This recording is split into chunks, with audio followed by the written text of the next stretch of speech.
Na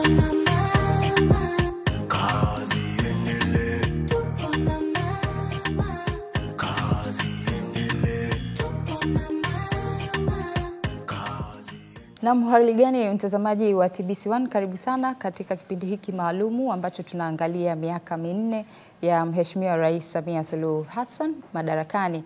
Na katika kipindi hiki tutaangalia zaidi swala la elimu. Wanasema vijana ni taifa la kesho, lakini pia ukimwelimisha mwanamke umeelimisha jamii. Sasa leo tutaangalia mtoto wa kike ambaye amepewa fursa ya kurudi shuleni baada ya kujifungua. Ni tamko ambalo alilitoa mwaka 2021 katika hafla ya uzinduzi wa shule ya msingi ya huko Chato mkoani Geita, shule ya msingi Museveni. Niko na wadau wa elimu ndani ya studio ambao wao wataeleza kwa uchache juu ya haya ambayo yameelezwa kutokana na tamko hili. Jina langu ni Maureen Minanago, naomba nikukaribishe tuwe wote mwanzo hadi mwisho wa kipindi hiki. Na moja kwa moja basi tunaweza tukaanza na tamko la rais ambalo lilitolewa katika kuhutubia wananchi huko Chato. Tupate kidogo kwa ufupi, halafu tutaendelea hapa studio na mahojiano. Tumeamua watoto wote ambao wameacha shule kwa sababu mbalimbali, utoro, sababu za kisheria kwamba ukipata mimba uruhusiwi kuendelea na masomo. Lakini wale waliodondoka la 7, tunajua kuna wanafunzi wetu wazuri sana. Kwa bahati mbaya wakati wa mtihani ni mtihani, hawakufanya vizuri. Lakini baada ya kukaa nje wamejutia, tunawapa nafasi nyingine kurudi na kufanya mitihani. Lengo la maamuzi haya ni kutoa fursa pana kwa watoto wa Kitanzania kuweza kuendelea na elimu. Yanayozungumzwa na Watanzania ni pamoja tu watoto waliopata mimba kurudi. Kuna wale waliolifurahia, lakini kuna wale ambao hawakulifurahia.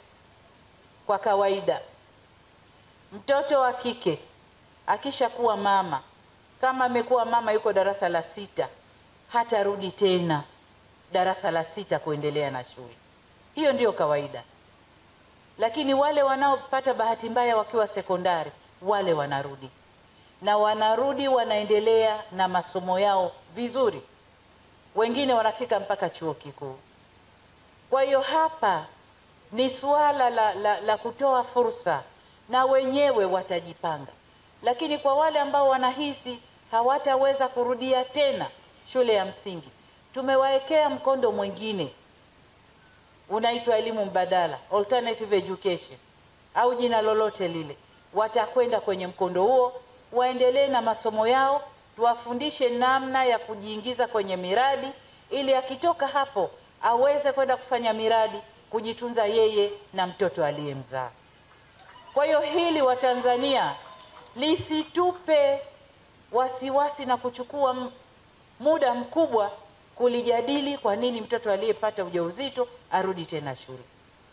Si kawaida kurudi. Tuna mifano mizuri. Nchi nyingine zimefanya hivyo. Zanzibar wamefanya hivyo. Nilisemea vizuri hilo kwa sababu tayari nimeanza kusikia mijadala inaendelea. Kwa hiyo kwa wale wanaolijadili, walijadili kwa misingi hiyo. Fursa hii imetoka kwa watoto wote walioacha shule kwa sababu mbalimbali. Wanatakiwa kurudi shule, wakijihisi wanaweza kurudi shule. Naam, tumemsikia Mheshimiwa Rais akitoa tamko hilo katika hafla ya makabidhiano ya shule ya msingi Museveni huko mkoani Geita. Na hapa pamoja nami niko na wadau wa elimu, niko na Bwana Simon Lupogo, yeye ni afisa elimu kata ya Kiwalani, karibu sana. Asante sana. Lakini pia niko na Bi Deborah Nyanja, yeye ni mwalimu wa sekondari, shule ya sekondari ya Kisauke, karibu sana. Asante sana. Tumesikia tamko hili la serikali, niseme Mheshimiwa Rais ameelezea ya kwake. Labda nikianza na afisa hapa, unaonaje tamko hili? Limewezaje kuathiri sekta hii ya elimu hapa nchini? Kwanza binafsi ninamshukuru sana Mheshimiwa Rais wa Jamhuri ya Muungano wa Tanzania, ambaye kimsingi ndio msimamizi wa mambo yote katika nchi yetu ya Tanzania. Kwa hiyo kutoa tamko hilo ambalo kimsingi sisi kama watendaji wake tulilipokea kwa furaha, kwa sababu kama walimu tunaona ni kwa namna gani wanafunzi wanapita katika changamoto mbalimbali, hususan wasichana. Wasichana ni watu ambao wanashawishika au wanashawishiwa sana na vitu vingi vya kwenye jamii. Kwa hiyo anapopata ajali ya kupata ujauzito au changamoto nyingine yoyote, ni sahihi kabisa kama tamko la Mheshimiwa Rais wa Jamhuri ya Muungano wa Tanzania alivyosema kwamba wanapaswa kupewa nafasi ya pili. Na kwa utafiti mdogo ambao hata wewe Maud unaweza kuufanya, utagundua kwamba wanafunzi wa kike ambao wanapewa nafasi ya pili baada ya kudondoka ni wanafunzi ambao wanajituma na wanahakikisha wanafikia kwenye ndoto zao. Na mimi ninao mfano wanafunzi ambao nimewahi kuwafundisha na walidondoka, walipatiwa nafasi ya pili, leo wengine wako vyuo vikuu na wengine wako kwenye maeneo mbalimbali wakijibidisha kufanya kazi mbalimbali zilizotokana na wao kupata nafasi ya pili ya kujaribu tena kusoma. Kwa hiyo Mheshimiwa Rais wa Jamhuri ya Muungano wa Tanzania ameonyesha utu wa kiwango cha juu, na ameonyesha kweli yeye ni rais wa watu wote, kwa sababu kila mmoja kwa asili anakosea. Kwa hiyo kukosea kwa mwanafunzi mara ya kwanza kutokana na hiyo changamoto hakutakiwi kumpa adhabu atakayoitumikia katika maisha yake yote. Kwa hiyo nadhani Mheshimiwa Rais aliliona hilo, na kwa kweli ametoa nafasi ya kuwafanya watoto wa kike waweze kutimiza ndoto zao ambazo zilikuwa zinazimwa kutokana na kuwekwa pembeni baada ya kupata ajali mbalimbali. Tuzungumzie nafasi hii ya pili ambayo mtoto wa kike anapewa, kwamba anarejea shuleni baada ya hiyo ajali. Nimependa ulivyoisema ajali hiyo, lakini anaporudi shuleni pengine ni nini anakutana nacho huko shuleni? Ukiwa mwalimu, unaona labda kuna changamoto zozote ambazo anakutana nazo? Wanafunzi wenzake wanampokea vipi pengine? Asante ndugu mtangazaji. Kwanza kabla sijibu hilo, nitamani kuna kitu niongezee hapo kwamba kama ulivyosema kwamba ni ajali, lakini pia nataka kuikumbusha jamii kwamba watoto hawa wanaopata ujauzito wanapata ujauzito kwa sababu 3 ama 4 ambazo ninaamini mama ameziangalia kwa kina, kwamba kuna watoto wako kwenye makundi, kuna wengine wanabakwa, kuna wengine ni mazingira wanaoishi, lakini kuna wengine ni mabadiliko ya kimaumbile. Na ikumbuke kwamba hawa watoto wanaopata mabadiliko ya kimaumbile ni chini ya miaka 18. Kwa hivyo akili yao inakuwa bado ni ndogo ya kuchanganua mambo ya mahusiano. Kwa hivyo sasa hatuwezi kuwatupa moja kwa moja, na ndio maana mama kaangalia kwa mbali zaidi kwamba hawa watu kama wanapata mabadiliko ya kimaumbile wanakutana na watu, wanakutana na walezi ambao wanatumia njia mbadala, kwamba wanawasaidia, mwisho wa siku wanawabaka, na wengine ni majirani wanawafanyia vitu vya kinyama namna hiyo, na wengine basi tu mazingira ya tamaa, anakuwa anahitaji kitu hapati, basi anaingia kwenye tamaa, na vijana wengine. Changamoto wanazozipata watoto hawa, na kuja kwenye swali lako, mimi kwa shule nilizoziona ambazo ni karibu kwa hapa ni Turiani, kwa manispaa ya Kinondoni yuko Turiani, changamoto kwa wao haipo. Kwa nini nasema haipo? Mtoto huyu kumbuka kwamba amepata tatizo kwamba jamii ina dhana tayari kwamba hawezi kusoma. Hiyo ni dhana ambayo ilikuwa ni dhana potofu, kwamba hawezi kusoma kwa sababu tayari ni mjamzito. Lakini amerejea shule, mtoto yule anakuwa na nguvu na ari ya kusoma, kupambana kuliko yule ambaye yuko shule, ambaye hana tatizo lolote. Kwa hiyo kitu ambacho anakipata anaona kama amepewa nafasi ya pili. Na ndio maana ukiangalia hata kwenye matokeo watoto hawa wanafanya vizuri kuliko hawa wengine. Ni kwa nini wanafanya vizuri? Ni kwa sababu wamepewa nafasi nyingine tena. Kwa dhana ile ni dhana tu, na ndio maana mama amekuja kwa upya tena kwamba hawa watoto warudi shuleni, na wanajipanga haswa. Ni watoto ambao wanaweza kuchakua kutafuta na masomo mbalimbali, na sasa hivi kama unavyoona mama ameshaboresha michepuo, kwa hiyo ni kwa kweli ni burudani. Hivyo hakuna changamoto tena. Hapana. Sasa umegusia swala la visababishi kwamba kuna vitu ambavyo vinasababisha mtoto huyu wa kike kubeba ujauzito, na pengine ndio vitu ambavyo vinamfanya apewe fursa kurudi kwa mara nyingine. Sasa labda tukigusia swala la kisaikolojia, lakini pia la kiakademiki, tuseme akademiki, mtoto huyu aliyeathiriwa na changamoto tofauti tofauti, kabeba ujauzito na pengine kwa asilimia kubwa bila matarajio ama sababu kama zile za kubakwa, saikolojia yake inakuwa imeathiriwa kwa kiasi kikubwa sana. tunamgusaje sasa huyu mwanafunzi ili anaporudi, pamoja na kwamba hakuna changamoto, michepuo imekuwa mingi, anawezaje kugusia elimu yake, lakini swala lake la kisaikolojia likakaa vizuri vile vile? Kwanza ulichokiongea, swala la kisaikolojia tayari ni changamoto. Kwa sababu mtoto ambaye alikuwa fresh, ameanza kidato cha kwanza, hana changamoto, anapopata ujauzito labda akiwa kidato cha pili au cha tatu, lazima atapata changamoto ya kunyanyapaliwa. Ujue hizi ajali wanazipata watoto wachache. Unaweza kuwa na wasichana labda 200, lakini wanaopata ujauzito hawafiki hata 10%. Ni asilimia ndogo sana, inaweza kuwa ni 0.0 something. Kwa hiyo ule unyanyapaa lazima atakumbana nao. Wenzake watamcheka. Hilo lipo katika mazingira ya kawaida, hata wengine watamkebei. Kwa hiyo tunachofanya sisi kama walimu, kwanza tunahakikisha tunampa counseling, tunampa nafasi ya kushauriwa. Kwenye shule zetu nyingi za sekondari na shule za msingi yako majukwaa au ziko ofisi maalum ambazo zina wataalamu maalum wa kutoa ushauri nasihi. Tunamtengeneza, tunamjenga katika namna fulani ya kumfanya ajiamini na aone kwamba ile ajali ni kitu cha kawaida, na wakati mwingine mnampa mifano ya watu mbalimbali ambao waliwahi kupata hizo changamoto na wamewahi kufika maeneo, wamewahi kufanikiwa katika maisha. Kwa mfano Oprah Winfrey, yule Marekani, alifanywa vitendo vya kinyama sana vya kunyanyapaliwa kingono, kunyanyaswa kingono, lakini sasa hivi ukizungumza habari ya huyo dada, dunia nzima inamfahamu, ni mtu aliyefanikiwa vizuri na watu wengi wanatamani wafike kwenye hatua za ndoto kama za kwake. Kwa hiyo ukimpa mifano ya watu kama wale ambao walipita katika magumu, unakuta naamka na anajikusanya vizuri, na zile changamoto ambazo zinakuwa zinampata wakati huo tunamwambia azitumie kama fursa na sio kama sehemu ya yeye kudidimia. Kwa hiyo wakati mwingine ukifanya hivyo, wale watoto, wale wasichana wanajiimarisha, na wakati mwingine kwa kweli wanaamka na kuwa vizuri zaidi kuliko ambavyo ungeweza kumwacha bila kumwamsha na kumpa ujasiri kwa kumpa ushauri nasaha. Naam. Ni swala zuri la kusema mnatoa mifano hai kuhusiana na watu ambao pengine wamekutana na changamoto hizo, lakini mnachukua jitihada gani zaidi, ama mnatoa mifano hiyo, mnatoa ushauri huu kwa namna gani na kwa mara ngapi pengine? Karibu. Asante. Ipo kwenye mtaala kwamba lazima kuwe na mambo haya ya ushauri nasaha na nasihi kwa watoto wa kiume na watoto wa kike, umeona? Kwa hiyo watoto wa kike wanakaa peke yao na watoto wa kiume peke yao.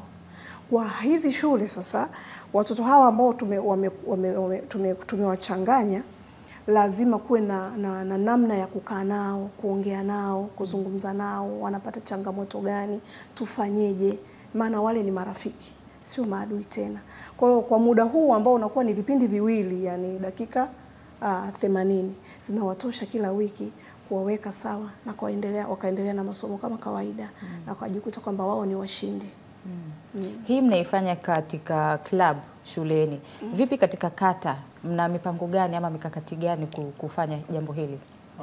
Unajua mimi kama afisa kata, kazi yangu ni kusimamia swala lote la elimu katika kata yangu kwa niaba ya kamishna wa elimu. Kwa hiyo mimi kazi yangu ni kuhakikisha kila shule ina kipindi mahususi cha kuhakikisha kwamba wanafunzi wote hususan wa kike wanapewa ushauri nasihi. Kwa mfano ukija kwenye kata yangu ya Kiwalani, nina shule za msingi 7 na sekondari 1. Kwenye zile shule za msingi zote zina ofisi maalum. Tena sisi tuna bahati tulijengewa ofisi na maalum kabisa, sio sehemu ya darasa au sehemu ya ofisi ya mwalimu. Ni ofisi maalum kabisa. Hata ukifika pale na kamera zako utaona imeandikwa ofisi ya ushauri nasihi. Kwa hiyo ni kachumba ka fulani kazuri kamenakishiwa, mtoto unaingia naye mle, au kama wako 2 watatu unaweza kumnunulia na maji na soda, mnaongea vizuri, naweka ukaribu zaidi. Kwa ukaribu zaidi, na anafurahi na anaona kwamba kweli hapa niko sehemu salama, na unaona jinsi anavyopokea ule ushauri nasihi. Sasa na wakati mwingine tena huwa anapita kwenye zile shule kwa kushtukiza, na unakuta kweli kama ni ratiba ipo siku hiyo, na wakati mwingine kuna crisis counseling na kuna regular counseling. Kwa maana kwamba kuna counseling ya kawaida kwenye ratiba na kuna counseling ambayo inafanyika kwa dharura kutokana na jinsi ambavyo labda hali imejitokeza pale shuleni. Anaweza akaja msichana siku hiyo katika mazingira ambayo unamwona kabisa kwamba hayuko okay, hayuko sawa. Kwa hiyo mwalimu anaweza akahusika kumchukua na kumpeleka maeneo ambayo yanahusika na kumjenga kisaikolojia, kwa maana ya kumpa motisha ya kumfanya ajikusanye ili aweze kusimama imara. Kwa hiyo kata ya Kiwalani sisi tumependelewa kwa kweli. Shule zetu zina vyumba maalum au majengo maalum kabisa tofauti na yale majengo ya shule ambayo yamejengwa maalum kabisa kwa ajili ya ushauri nasihi.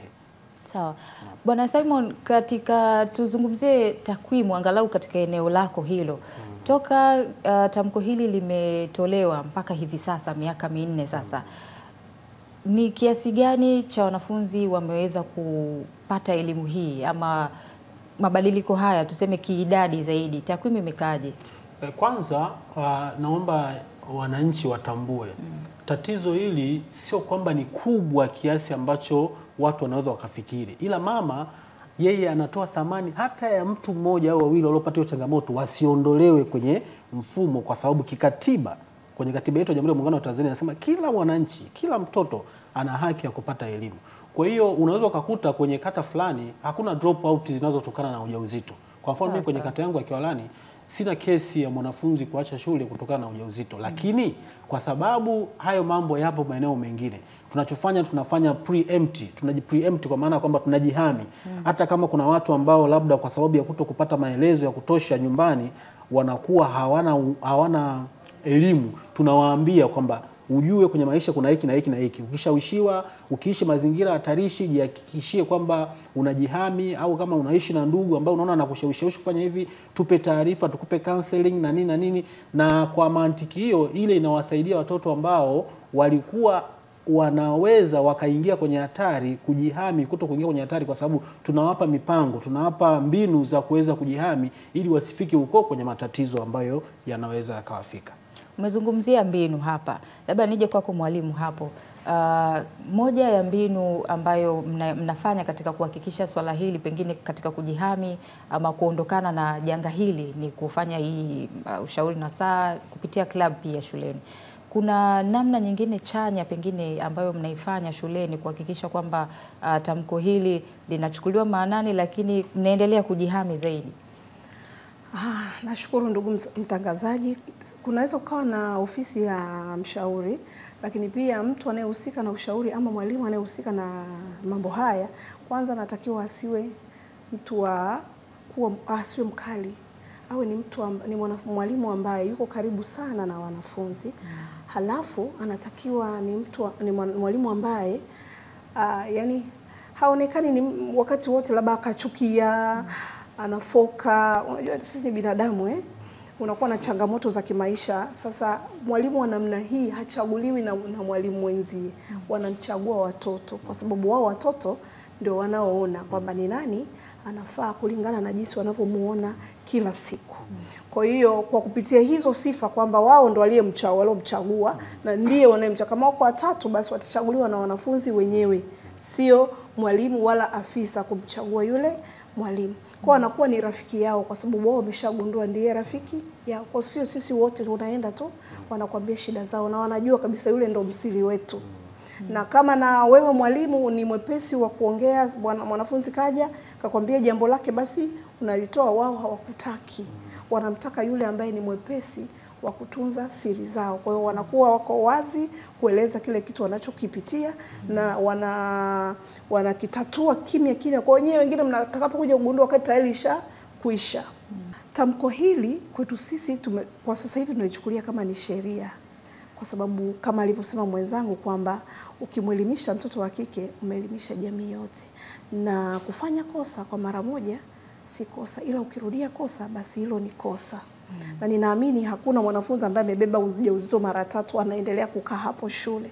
Kwa hiyo tunajihami kwa namna gani? Hawa watoto naomba nikuhakikishie ndugu mtangazaji kwamba wanapokuwa wamepitia hizi changamoto kama alivyosema mwenzangu kunyanyapaliwa, dhana ya jamii kwamba mtoto huyu haeleweki, hapendi shule, hafai, ile ni dhana potofu ambayo Mama Samia ameweza kuitupilia mbali. Ni dhana yetu sisi kwamba mtoto akipata ujauzito ni muhuni, ni hivyo. Kila sifa utaipata. Na kunyanyapaliwa, kutengwa, kutomuamini tena. Tunachokifanya ni kumuweka yule mtoto aamini kwamba yeye ni bora zaidi kuliko mwingine. Sawa. Basi tutarejea kumalizia kipindi, lakini basi mtazamaji tusikilize, tuna wanafunzi pia ambao wao wametoa maelezo yao machache kuhusiana na swala hili, tuwasikilize. Ni ukweli kwamba kuna changamoto, nakuta mtoto wa kike anapata ujauzito sio kwa kukusudia, yamkini ni kwa bahati mbaya, labda amefanywa kitendo cha ukatili, mfano ubakaji. Hivyo basi rais wetu kwa kuliona hili aliamua kuruhusu mtoto wa kike huyo aweze kurudi tena shuleni ili aweze kutimiza ndoto yake. Leo hii tuna watoto wa kike wengi ambao wamejifungua, ni wakina mama, lakini wamepata nafasi ya kuweza kurudi tena na kuendelea na masomo yao na hatimaye kutimiza ndoto zao. Mimi binafsi nalichukulia katika mtazamo chanya, kwani umeweza kuwasaidia wasichana wengi sana, hasa wa maeneo ya vijijini, kuwasaidia katika kutimiza ndoto zao. Hivyo basi nampongeza sana rais wetu Samia Suluhu Hassan, na endelee na moyo huu, kwani ameonyesha uwazi na usawa kwa watoto wa kike. Kwa upande wangu naweza nikaelezea sababu kadha wa kadha ambazo zinapelekea msichana huyo kupata ujauzito katika malengo yake na kukayakatisha. Kwa mfano, yako malezi ambayo si sahihi kwa mtoto wa kike, malezi ya uhuru kupitiliza ambayo anakuwa akikuwa nayo wakati wa elimu yake, lakini pia upo utandawazi. Tunaanza kuona vitu vingine ambavyo si sahihi tukiwa katika umri mdogo. Unakuta binti anakuwa nacho iko, lakini si kama hana ndoto zake, anazo, lakini katika ile malezi ambayo anakuwa nayo anajikuta anaingia katika mambo hayo na kupata ujauzito katika umri mdogo. Lakini pia sio hapo tu, kuna vyanzo vya maisha nyumbani, kipato, unakuta hali ni ngumu, hana namna ya kupata pesa, anajikuta katika anguko hilo. Lakini hii haimaanishi binti huyu hana ndoto au hana kitu cha kuweza kufanya katika Tanzania hii au katika nchi hii. Kuna kitu huwa napenda kuambia watu kwamba kutokuona nyota au mwezi angani haimaanishi kwamba vitu hivyo havipo. Ila kuna wakati kuna lile wingu ambalo kwa linapita na kuvizuia kwa muda huo. Lakini huyu binti anayepata ujauzito haimaanishi kuwa hana hazina ndani yake, anazo. Lakini kutokana na kwamba kuna vikwazo vimemkwamisha ndio maana anakatisha. Lakini tunamshukuru mama yetu mpendwa Mama Samia Suluhu Hassan. Ameweza kuona zile nyota na mwezi vilivyokuwa ndani ya ile fedha ambayo kwa kawaida ya jamii namuona msichana huyo na ameweza kumrejesha shuleni. Iko mifano mingi. Kuna binti mmoja tulisoma naye kidato cha 4, alipata ujauzito akiwa kidato cha 3 mwishoni pale. Akaenda kujifungua. Kipindiko neema hiyo haikuwepo. Lakini alipofika kidato cha 4 ambao tulikopo sisi tumeshaingia naye hakuwepo shuleni, neema hiyo ilikuja na rais akaruhusu mabinti ambao walikuwa na changamoto ya kurejea shuleni. Alikuja shuleni, tukafanya naye mtihani vizuri, alikuwa na saikolojia nzuri na furaha, amefaulu na anasoma sasa hivi kidato cha 5 katika taasisi ya CBG ambayo pia ni taasisi ya sayansi. Hii inaonyesha nini? Kwamba bado alikuwa na kitu, hajalisha aliondoka au kuteleza. Na pia kila mtu anastahili kupatiwa nafasi nyingine katika maisha. Pia naomba mtazamo katika jamii pia ubadilike. Haimaanishi kila binti ambaye anapata ujauzito hafai katika jamii au hana kitu cha kupeleka katika jamii. Tunaona mabinti wengi ambao wanadondoka na wakipewa support ya kuweza kuinuka wanafikia malengo makubwa sana. Pongezi nyingi kwa mama yetu, pongezi nyingi sana sana sana.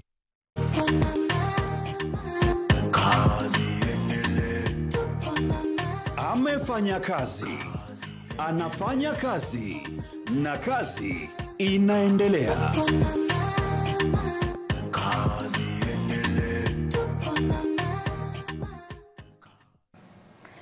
Naam, kazi inaendelea mtazamaji, na hapa ndani ya studio kama ndio unajiunga nasi, tunazungumzia miaka 4 ya Mama Samia, lakini tunaangalia zaidi kwenye sekta ya elimu, tukiangalia mtoto wa kike ambaye anarudi shuleni baada ya kujifungua. Niko na wadau wa elimu na hapa niulize tu, kwa sababu nyinyi ni wanasaikolojia pia, mmesoma masuala ya saikolojia ya mtoto, lakini nini ushauri wako sasa kwa huyu mtoto wa kike ambaye amebeba ujauzito lakini anaogopa kwa sababu ya jamii inavyochukulia watu, labda kuna maneno yanaendelea, hajapata fursa ya kupata haya mafunzo ama ushauri na saa shuleni, bado yuko nyumbani, afanye nini ili aweze kurudi shule? Huyu ambaye amepata ujauzito bado ana nafasi.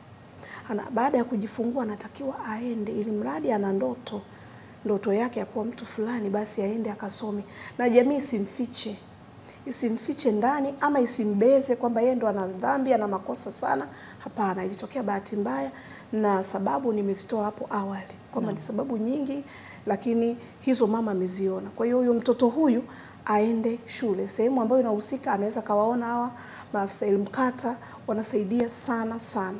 Unajua sisi kufikika moja kwa moja kuja shuleni ni kazi, lakini akiwaona hawa ni rahisi. Wakati mwingine wanawaleta kabisa. Kwa hiyo asilale ndani, asikae ndani, aende akatimize ndoto zake kama Mheshimiwa Rais alivyosema, na sisi tunakubali mitano tena. Nashukuru sana. Bwana Simon, neno lako tafadhali. Mimi kwanza nitajisikia vibaya sana nikiondoka hapa bila kuongelea miaka minne ya Mama Samia kwenye elimu kwa ujumla wake. Najua tunazungumza habari ya mwanamke, lakini tujue wananchi watambue kwamba kuna swala la miundombinu ya shule mbalimbali, vyuo mbalimbali. Mama ametoa pesa nyingi sana, tumejengewa madarasa kuanzia shule za msingi mpaka sekondari. Madaraja ya walimu yamepanda mengi sana mwaka huu, mwaka jana. Msereleko umefanyika, mtu amefika amegota kwenye level ya mwisho wakati bado na miaka 15 ya kuhudumu kwenye serikali. Vitu ambavyo sisi hatukuwahi kuvishuhudia. Lakini pia sasa hivi kila mkoa una shule maalumu ya wasichana, shule nzuri yenye miundombinu bora kabisa. Ukienda hapa Dar es Salaam kuna Dar es Salaam Secondary School ya wasichana watupu. Mikoa yote imejengewa shule nzuri yenye hadhi ya kimataifa. Ukifika pale mwenyewe unaweza kusema ni chuo kikuu. Mpaka sasa hivi bodi ya mikopo inatoa mikopo bilioni 800 kwa ajili ya wapa wanafunzi wa vyuo vikuu. Sasa hivi shule za msingi nyingi zimejengwa sana tangu mama ameingia madarakani miaka 4. Kwa hiyo tunaweza tukaona kwamba project nyingi au miradi mingi ambayo mama ameisimamia ni mingi sana, na kwa kweli mnyonge mnyongeni, haki yake mpeni. Mama umefanya kazi kubwa. Serikali inatoa ufadhili wa masomo kuanzia darasa la awali mpaka kidato cha 6. Kwa hiyo mabilioni ya fedha yanatolewa kila mwezi kwa ajili ya kufadhili elimu. Ni kazi ya Mama Samia. Kwa hiyo lazima tumpe hongera, tumpe maua yake. Ndio maana nasema mnyonge mnyongeni, lakini haki yake mpeni. Lakini ndugu mtangazaji, nimalizie hapo. Naam. Sio tu maabara. Kwa mara ya kwanza mimi tangu nianze shule, hata na wewe nadhani kuna wataalamu wa maabara wameletwa. Yaani kazi yake ni maabara tu. Yaani yeye hakuna kingine, ni maabara tu. Sasa hapo jamani, maboresho yameongezeka. Sawa sawa. Ni washukuru sana kwa muda wenu. Naamini basi mama amewasikia. Mtazamaji, tunaishia hapa. Kipindi hewani ni kipindi maalumu tukiangalia miaka 4 ya Mheshimiwa Rais Samia Suluhu Hassan madarakani, lakini tulikuwa tunaangalia sekta ya elimu na wadau wa elimu hapo wameeleza mafanikio makubwa ambayo mama ameyapiga toka ameanza kipindi chake hiki cha awamu ya 6. Na kubwa ni faida ambazo zinaonekana kila inayoitwa leo. Shule zimeongezeka, shule za watoto wa kike, shule maalumu kwa ajili ya watoto wa kike, lakini maabara zimeboreshwa na wataalamu wamewekwa pale. Lakini watoto wa kike wamepata fursa ya kurudi shuleni, na hii inaendelea kuonekana mpaka hii leo. Na wadau hapa wameelezea ni namna gani wameona faida ya kutokana na tamko hili la Mheshimiwa Rais. Niwashukuru sana. Naam, nilikuwa na Bwana Simon Lupogo, yeye ni afisa elimu kata ya Kiwalani, lakini pia nilikuwa na Debora Nyanja, yeye ni mwalimu wa shule ya sekondari ya Kisauke. Na mimi ni Maureen Minanago, nishukuru timu nzima nyuma ya kamera. Hadi wakati mwingine, nikutakie wakati mwema.